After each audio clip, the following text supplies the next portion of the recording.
और इसी बीच एक बड़ी खबर आपको लोकसभा चुनाव से जुड़ी हुई बता दें, जहां बीजेपी नए चेहरों को मैदान में उतारने की तैयारी में है। 3 बार के सांसद रह चुके नेताओं को पार्टी टिकट नहीं देगी।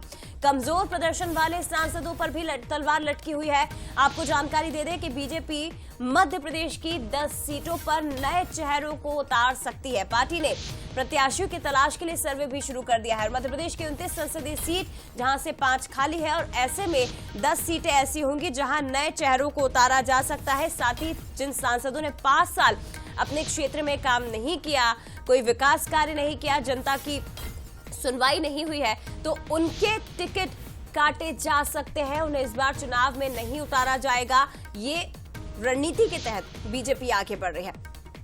और किन सीटों पर चेहरे बदल सकते हैं, देखिए, ग्वालियर से विवेक नारायण शेजवलकर, इनके ऊपर तलवार चल सकती है। सागर से राज बहादुर सिंह, इनके टिकट पर भी तलवार चल सकती है। रीवा से जनार्दन मिश्रा, भोपाल से प्रज्ञा सिंह ठाकुर, विदिशा से रमाकांत भार्गव, इसके साथ ही शहडोल लोकसभा क्षेत्र हिमाद्री सिंह का नाम भी सामने आ रहा है। मंदसौर से सुधीर गुप्ता और खरगोन से गजेंद्र सिंह पटेल, ये वो चेहरे हैं जो बदले जा सकते हैं, यानी कि इनके स्थान पर किसी नए चेहरों को पार्टी इस लोकसभा संसदीय क्षेत्र से मौका दे सकती है।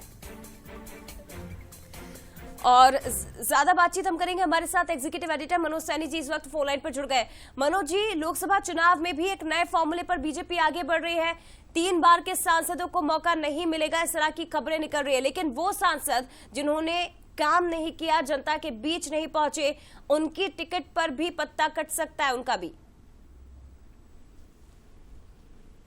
से एक नई लाइन पर आगे बढ़ने की तैयारी में है। वजह भी यह है कि जो चेहरे रहे हैं उनकी सर्वे रिपोर्ट बहुत बेहतर नहीं है, और सर्वे तो भारतीय जनता पार्टी लेकर चलती है। उसी के आधार पर आप ये भी देखेंगे इस बार चुनाव में जो राज्यसभा से, जैसे सुमेर सिंह सोलंकी है जो राज्यसभा से मेंबर बने, हो सकता है कि इस बार वो खरगोन या आसपास की सीट से लोकसभा का चुनाव लड़ते नजर आए। तो ऐसे तमाम राज्यसभा के सदस्य जिनका अप्रैल में या बाद में पूरा कार्यकाल हो रहा है, उनको भी लोकसभा लड़ाने की तैयारियां। और खासकर मध्य प्रदेश की बात करें तो 10 से ज्यादा ऐसी सीटें होंगी जहां नए चेहरे आपको दिखाई दे सकते हैं। कुछ चेहरे तो विधायक बन गए, जैसे राकेश सिंह की बात करें, या फिर हम बात करें उदय प्रताप सिंह, या दूसरी बात करें पाठक की, तो ऐसे तमाम सारे लोग हैं जो विधायक बनकर आ गए हैं।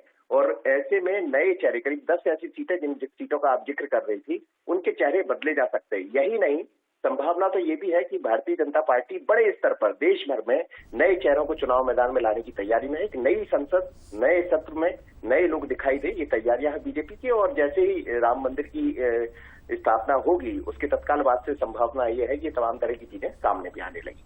शुक्रिया आपका मनोज जी। तो कुल मिलाकर ये कहा जा सकता है कि विधानसभा